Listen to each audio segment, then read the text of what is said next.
resultados sobre pericia de ADN que después, cuando bajaban al expediente, se desvirtuaban casos como el baúl del auto o el falso taxista que fue felicitado cuando terminó su declaración y hoy se le ordena extraer testimonios para investigarlo por su mendacidad.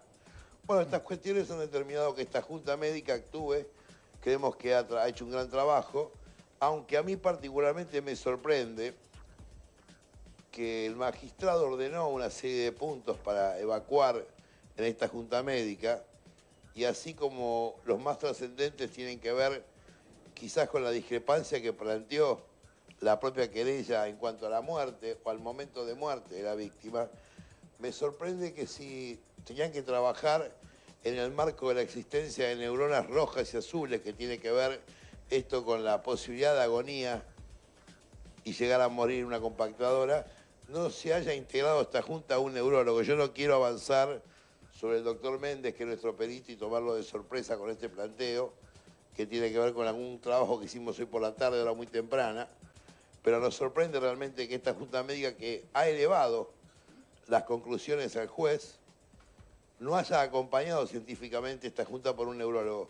No le estoy adelantando, Majul, que voy a cuestionar nada, sino simplemente este juez que está preocupado por la búsqueda de la verdad, en un proceso donde, insisto, cuando comenzó el testimonio de mi cliente ante la Fiscalía, la doctora Saro, cuando este juez no estaba a cargo de la dirección. Pero ahora, del Pierri, proceso, Pierri, yo ahora voy a preguntarle al doctor Adolfo Méndez, pero dice que no la va a cuestionar formalmente, pero la está cuestionando en los medios. Está hablando de neuronas rojas, neuronas azules. Yo ya veo anotando, a los dos periodistas que se ocupan del tema los veo anotando. No digo que esté mal o esté bien, pero ya está planteando una duda en esa Junta Médica, ¿o no? Y yo trabajo, Majul, mi trabajo es investigar sobre el trabajo que están haciendo todos. Mi trabajo es haberme vinculado con dos grandes profesionales como son el doctor Méndez y el doctor Boselli, que son realmente autoridad en lo suyo. Y estas horas donde, bueno, donde uno termina de analizar piezas. Yo no soy el Estado que tengo para mí una serie de recursos ilimitados para poder investigar. Soy un abogado que está poniendo lo mejor de sí con un gran equipo de profesionales. Y estoy comenzando a sospechar algunas cosas. A ver, dice que está comenzando a sospechar algunas cosas. ¿Qué les pasa? Porque están tan inquietos ustedes. A mí me llama la atención. Yo creo que Pierri tiene una estrategia muy determinada. Creo que eso ha movilizado la causa. De hecho, los camaristas que van a inspeccionar Rabiniani tiene que ver también con eso. ¿Con Pero qué? ¿por qué usted? ¿Con eso con y qué? tiene que ver con un planteo que está haciendo Pierri desde el comienzo, de alguna manera, de plantear dudas en toda la investigación. Pero usted habló hace un rato, doctor, de irregularidades concretas en la investigación. ¿A qué se refiere con eso? La ausencia absoluta de cadena de custodia en la obtención de muestras para ADN, y eso lo hemos manifestado y puesto de evidencia en el expediente. Hemos solicitado poder hacer una contraprueba para controlar este resultado de ADN cuando no sabíamos que no quedaba muestra para hacer una misma. No es que aprovechamos un conocimiento en pos de un interés de la parte, como algunos quieren hacerlo aparecer. Entonces, evidentemente, hay irregularidades que no imputo al nivel de delito, pero si son irregularidades. Mire, la cadena de custodia ya no la van a poder corregir más, no existe en esta causa. Y hay que empezar a llamar cosas por su nombre. Y además, si todo hubiera estado tan bien, Majul, y a quienes están presentes ahí en su programa, le quiero decir, si todo hubiera estado tan bien, seguramente el juez no hubiera tenido la necesidad de nombrar una junta médica de notables. Doctor de Rosa, doctor, sí, la Junta Médica se nombra y se realiza porque hay dudas justamente, y para sacar esas dudas se nombra, se designa una Junta Médica donde participó, por ejemplo, el doctor Méndez, y tuvieron la oportunidad de discutir cómo fue asesinada Ángeles Rawson. Creo que en ningún momento se ha atacado o vulnerado ningún derecho de su defendido. No, mire, yo discrepo, Carvajal. ¿Qué tal? Buenas noches. Buenas noches, ¿cómo le va, doctor? Acá no hay dudas. Acá el magistrado se encontró con un resultado del primer ejercicio médico, que es la autopsia. Que ustedes apoyaron. La postura. Que ustedes apoyaron la autopsia y esa. Y que seguimos apoyándola, claro. Una autopsia que tiene contradicciones. Usted lo sabe. Yo soy abogado, pero seguimos apoyando el resultado.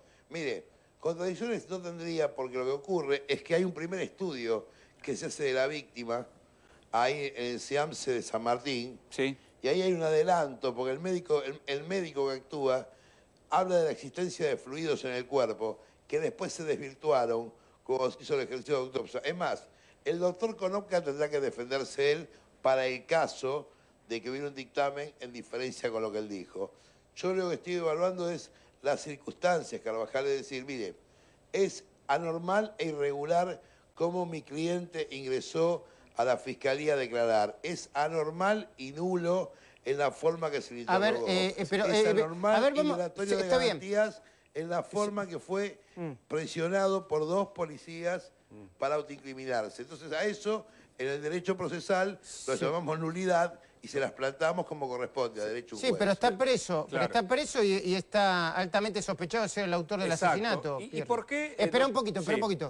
Está preso y está sospechado de ser el autor del asesinato con elementos que la querella presentó con toda, a mi entender, con toda idoneidad.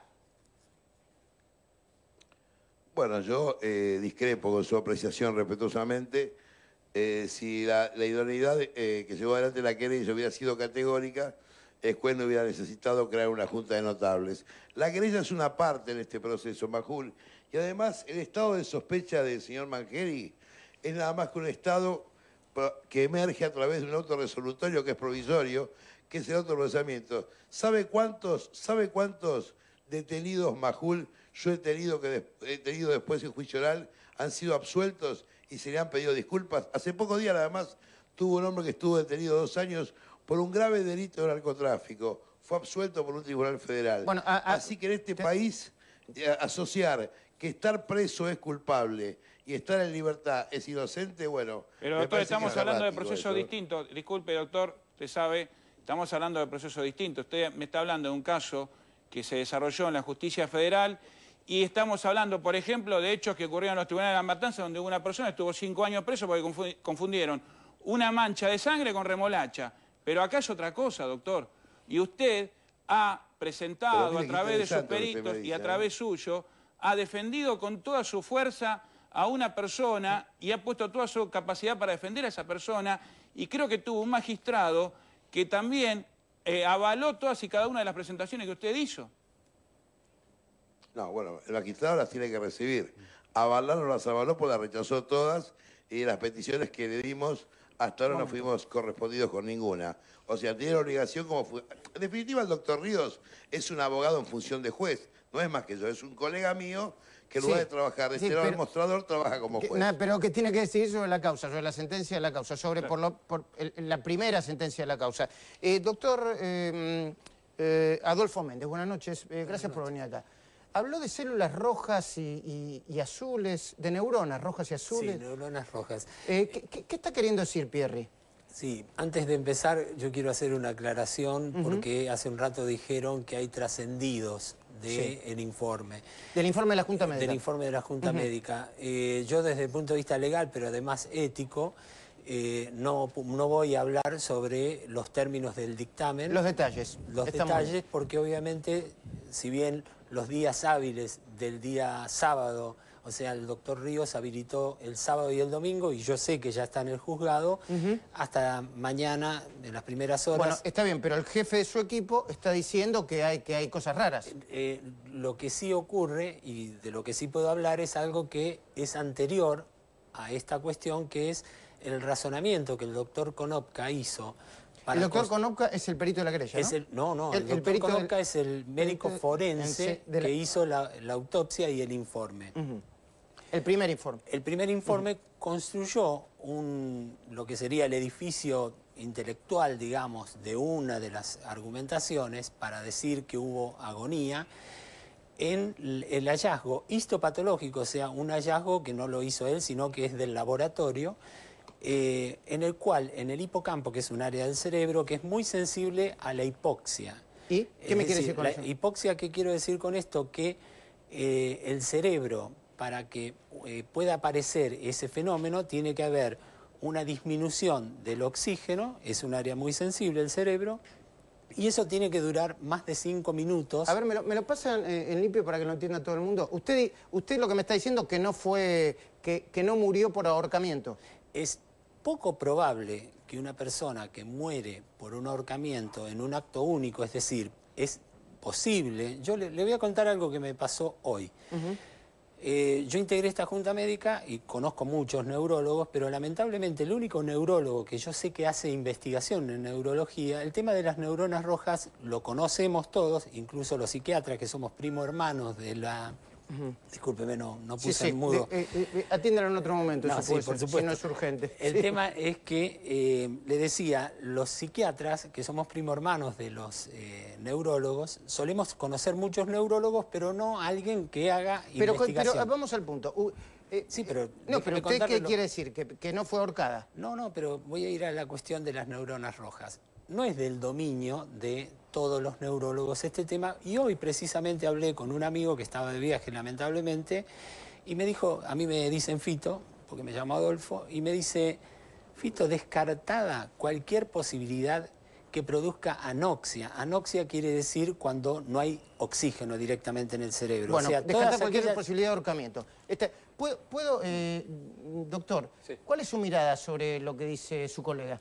No, bueno, en principio yo sí, Adolfo, que nos conocemos hace años, yo sí soy neurólogo y psiquiatra, pero me parece que en una de esas, sinceramente, el tema de un área justamente, como él dice, de investigación de un área concreta del cerebro y demás, la gente se va a terminar perdiendo. El centro es si ha habido privación y de qué tipo de oxígeno, y ciertas áreas son más sensibles y se detecta por unas neuronas que se llaman de una manera u otra. Si hubo eso, perdón, y si hubo ataque sexual después, es otro fondo de la cuestión. Eso sería el otro tema. Con respecto al primer punto, que es este, y con respecto, aclararía dos cosas relativas a esto. El cuerpo médico forense tiene neurólogos, tiene unos neurólogos realmente notables, pero en realidad los neurólogos que actúan no hacen el área tanatológica, entonces van a dedicarse más que nada a otra área, y como perfectamente Adolfo comenta... Perdón, ¿qué dijo Pierre? ¿Qué escuché, Pierre? Bueno, escuché, ¿por qué? No, ¿qué quiere decir, Pierre? Bueno, el cuerpo médico forense, veo que el doctor aclara que el cuerpo médico forense tiene neurólogos. Hubiera sido importante que integraran esta junta de notables. ¿Por qué? A ver, sea claro, doctor. No, es muy claro, Bajul. A mí me parece... Bueno, está hablando un profesional que es neurólogo.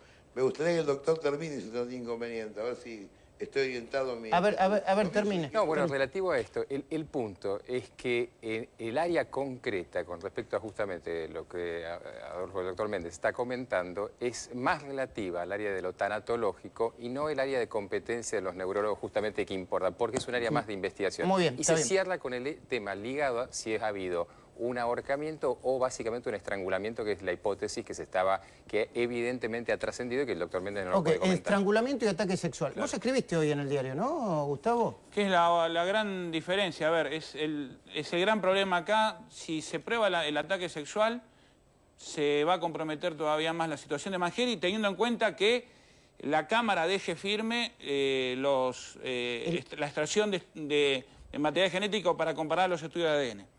Si eso se mantiene firme, que apunta a Mangieri, bueno, Mangieri va a estar complicado. Mientras tanto, hay que presumir que es inocente y deberá la Cámara resolver estos planteos o no. Hay señales en el cuerpo, esto lo sostuvieron, como dice el doctor Pierri, es una parte, pero es la querella. Hay dos profesionales que sostuvieron que Ángeles fue víctima de un ataque sexual. ¿Y qué decís vos sobre el ataque me sexual? parece que hay una estrategia determinada de Pierri respecto a su defendido para plantear las nulidades y que la Cámara, las tres personas que van a actuar ahora, se llaman Fisilov, Luchini y Rodrigo Pinto, son los tres jueces que van a determinar. Pero me parece que la cuestión está vinculada al tema del ataque sexual y le quería preguntar al doctor Pierri, ¿por qué no permitió que Mangieri respondiera preguntas?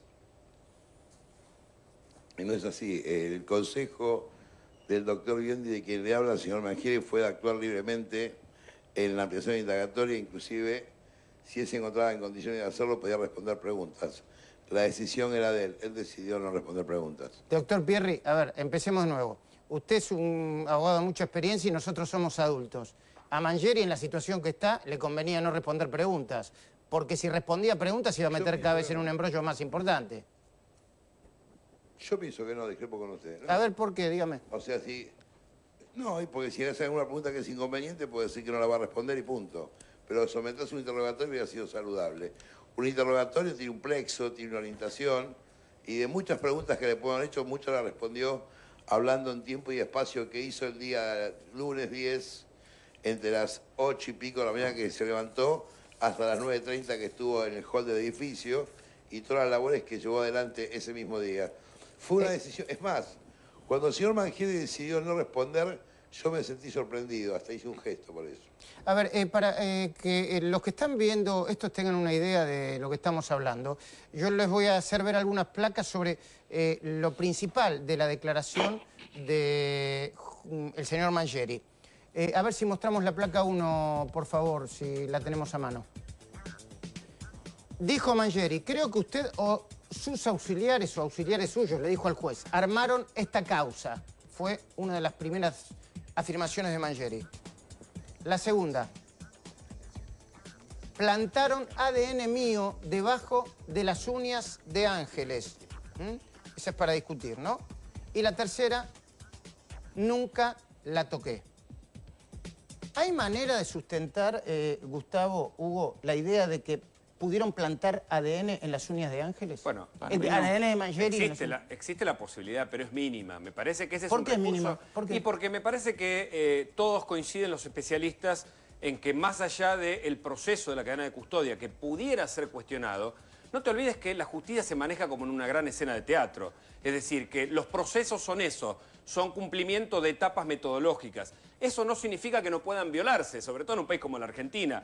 Sin embargo, hay más elementos acá en juego que me parece que están planteados por la defensa de Mangieri para desviar la cuestión. Por ejemplo, en la idea que tiene Pierri que tal vez no haya actuado una persona sola en el asesinato de Ángeles, ¿no? La autopsia de Ángeles se hizo el martes 11 de septiembre a la noche. Mangieri no era nada, era un testigo, era el testigo estrella, si se quiere. Se extrajeron los restos de piel debajo de las uñas de Ángeles. A Mangieri se le hizo la extracción de sangre recién el sábado o el lunes. No había posibilidad de que se porque Mangieri, hay que recordar esto, Mangieri era el único que había reconocido a Ángeles en la cámara de seguridad del edificio de Ravignani 2330. Es el que le dijo a la fiscal, estaba detrás de la fiscal, le dijo, ese es Ángeles. En el allanamiento del miércoles 12 de septiembre, Mangieri estuvo todo el tiempo atrás de la policía, atrás de la fiscal. Y a Mangieri lo van a buscar por la fuerza pública, porque lo habían llamado varias veces. El doctor seguramente va a discrepar conmigo porque él dice que a Mangieri lo llevaron bajo la figura del imputado encubierto, porque había un mail anterior que había mandado una señora cuya empleada doméstica trabaja. Pero la cuestión es esta, es muy difícil, es casi imposible que hubieran plantado el ADN de Mangieri. Y otro detalle importante, el juez Ríos no estaba a cargo de la causa. Quien estaba a cargo de la causa era el magistrado Roberto Ponce. El juez Ríos recién se hizo cargo del expediente el 19 de junio, porque estaba de licencia. Y la fiscal investigaba, ¿no? La fiscal. Muy bien. ¿Qué dice Pierri de esto, por favor? Estoy absolutamente de acuerdo con la última manifestación de Gustavo Carvajal. De hecho, lo he aclarado por este mismo canal hace un rato, diciendo que discrepé con Mangieri cuando él imputó responsabilidad al doctor Ríos sobre el plantado o la relación de conducción del proceso del ADN que estamos cuestionando fuertemente nosotros, porque es así. El primer juez que intervino fue el doctor Ponce, pero también el doctor Ponce había delegado en la fiscal Azaro los primeros días de investigación. Y el momento de ser extraída la muestra al señor Mangieri, tampoco estaba claro el doctor Ríos. Por eso yo discrepo cuando el señor Mangieri señala una responsabilidad en el juez. Lo que sí creo es que de ahí en más, sí el magistrado responsable, porque es el único director de este proceso, y creo que las cadenas de custodia no fueron cumplidas. Creo que el resultado del ADN ya lo hemos cuestionado fundadamente y de hecho tiene que manifestarse la sala correspondiente de la Cámara del Fuero el próximo 29 cuando defendamos nuestra postura. Y sinceramente yo creo que, como bien le dijo el señor Mangieri al doctor Ríos, le pidió respetuosamente que dejara actuar a su defensa, que pudiera hacer un nuevo examen de ADN, que nombrara una junta de notables científicos, bioquímicos y genéticos para poder evaluar estas contingencias que son centrales. Porque fuera de la prueba de ADN, o sea, del resultado de ADN, bajo el dedo índice de la mano derecha de la víctima, no hay ninguna prueba más. Lo único que hay es una construcción en base a indicios. Y si no, Gustavo Carvajal, que es un hombre de gran experiencia en policiales, él sabrá que esta prueba que hoy se está colectando la van a tener que demostrar en un juicio oral. Y yo me pregunto, cuando se produzca la prueba en el juicio oral, ¿cuáles de todos estos indicios van a tener el carácter de prueba? Pierri, yo le agradezco mucho este contacto en el día de hoy, les agradezco mucho que hayan venido ustedes a informarnos y esclarecernos un poco sobre lo que está pasando. Les pido a Gustavo Carabajal y a Hugo Machiavelli que se queden porque vamos a hablar también de la fuga de película en Ezeiza. Acaba de llegar Alberto Fernández, ex jefe de gabinete de Kirchner, y Cristina Fernández de Kirchner, y actualmente trabajando con Sergio Massa. Alberto, buenas noches, ¿cómo va? ¿Qué tal? Muy bien, gracias. Yo tengo que hacerle una pregunta ahora para que me conteste brevemente y después nos metemos en el tema de fondo. ¿La presidenta está bien o está mal, desde el punto de vista personal y político? Yo creo que políticamente está un poco confundida. Confundida. Tiene muchas dificultades para asumir el resultado electoral y para comprender la dimensión del malestar de la gente. Es de lo que puedo hablar. Me parece que del plano político ella está expresando dificultades para entender ese resultado. ¿Niega la realidad? No me quiero meter en el plano psicologista porque soy solo un abogado, pero creo que tiene dificultades para entenderlo. Me parece que ella plantea un resultado que tiene poco que ver con la realidad. Ha tenido un resultado muy adverso como gobierno. ¿Ahora lo analizamos? ¿Cómo no? Javier Hermoso, buenas noches. Bueno, nosotros venimos planteando hace ya tiempo la idea de promesas incumplidas en varios temas, en el tema de hospitales, que son hospitales fantasmas, en el tema de viviendas que se prometen y no se cumplen, y ahora también en el tema de las escuelas. Exactamente, porque estuvimos en el partido de La Matanza y queríamos saber cómo es la situación de la educación pública en la actualidad. Recorrimos 3 localidades, Virrey del Pino, Castillo y La Tablada. Nos encontramos con escuelas que en algunos casos son containers, aulas que son containers, propiamente dicha. Y por supuesto, obras abandonadas. Lo vemos.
¿Qué colegio es este?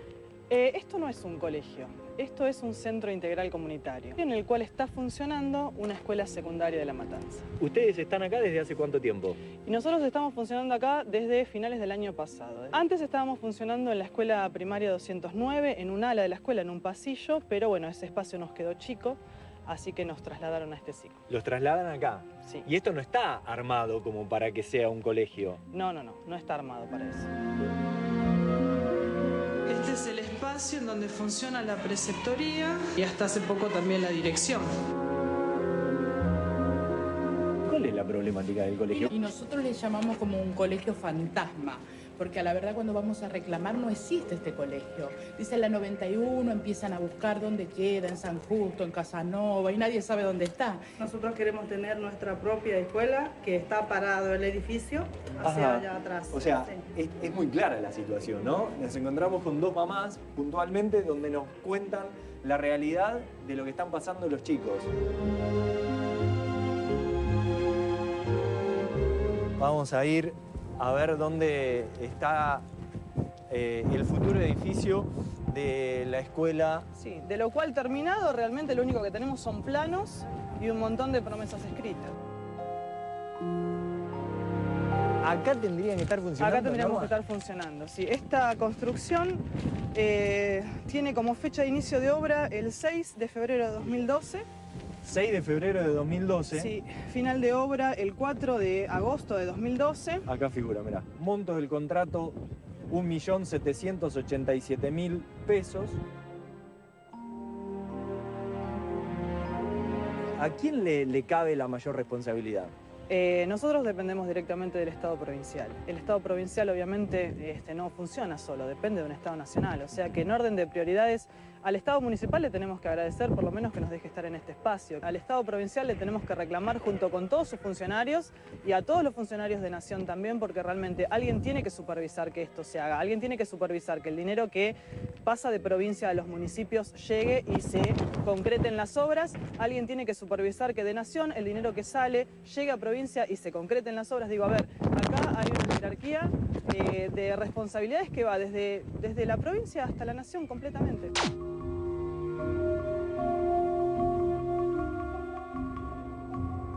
¿Qué particularidad hay acá en este barrio? Bueno, la particularidad es algo que se repite en todos los barrios de La Matanza, que son las promesas de las construcciones de las escuelas, que bueno, nunca se llegan a efectivizar porque no se construyen, desaparecen los fondos. ¿Qué pasa? ¿Se construyó la escuela? ¿Es esto? Fíjate, muy linda. No, la escuela es la que está de este lado, fíjate bien. ¿Esta es la escuela? ¿En ese terreno de tierra? Exacto, ahí tenés la escuela de 2 plantas, que es la escuela de secundaria 82. Hay que verlo así, ¿no? Claro. Con de esa manera. Exacto.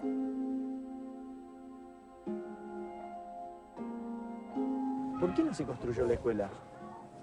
Sería bueno preguntárselo a alguien, porque la idea es que hubo licitaciones y demás, pero nunca llegamos a ver la escuela. ¿Desde qué año venimos con esta movida? 2008 por lo menos. Tenemos un faltante de más de 100 escuelas secundarias en el distrito. La mayoría de las escuelas secundarias funcionan en las escuelas primarias, como estamos viendo acá. La primaria 179 porque es donde funciona y donde tenemos el terreno. Sí.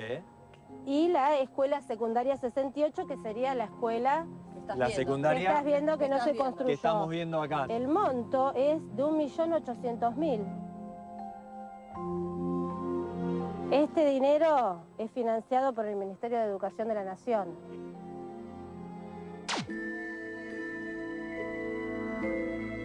La cornisa continúa recorriendo el partido de La Matanza y ahora en particular Rafael Castillo. Llegamos a la escuela 55. ¿Escuela fantasma me dijeron que es esta? Y lo denominan así. ¿Se puede abrir esa puerta? Sí, hay que mirar. Eso, a ver si se abre la puerta. ¿Cuándo tendría que haber sido terminado esto? Y según las documentaciones, ya el año pasado, en agosto, estaban esperando la fecha como para... En agosto de 2012 esto tendría que haber sido entregado. Claro.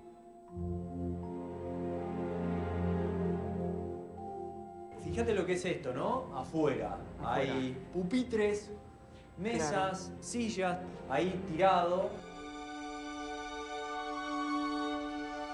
No podemos negar que hay una responsabilidad política por parte del gobierno nacional, gobierno provincial y municipal. Nosotros tenemos alrededor de 60.000 alumnos en edad escolar que por falta de escuelas secundarias, De infraestructura, de escuelas secundarias y de jardines, no estarían hoy dentro de los establecimientos educativos, por lo tanto, no se estaría cumpliendo la nueva ley de educación que plantea la obligatoriedad tanto para la secundaria como para el jardín.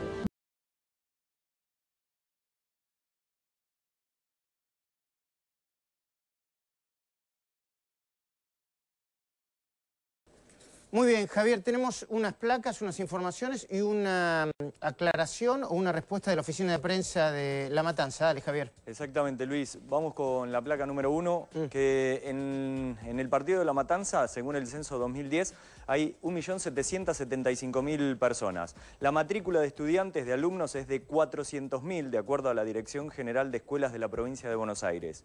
Y la placa número 2 nos dice que el déficit de escuelas secundarias es de 100 y de jardines de infantes es de 50, según SUTEBA, la delegación de La Matanza y el sociólogo Andrés Machuca. Y lo que vos nos decías recién, tenemos un descargo por parte del municipio de La Matanza que dice que en la sede central de la Universidad de La Matanza estudian 46.000 alumnos. El municipio tiene 700 escuelas, entre públicas y privadas, y 25 jardines. Invirtió este año un total de 25 millones de pesos en remodelación e infraestructura escolar. Bueno, lo que dice La Matanza, es cierto que sus universidades son verdaderamente interesantes y la presidenta la hizo muy popular cuando estuvo en Harvard, a la Universidad de La Matanza.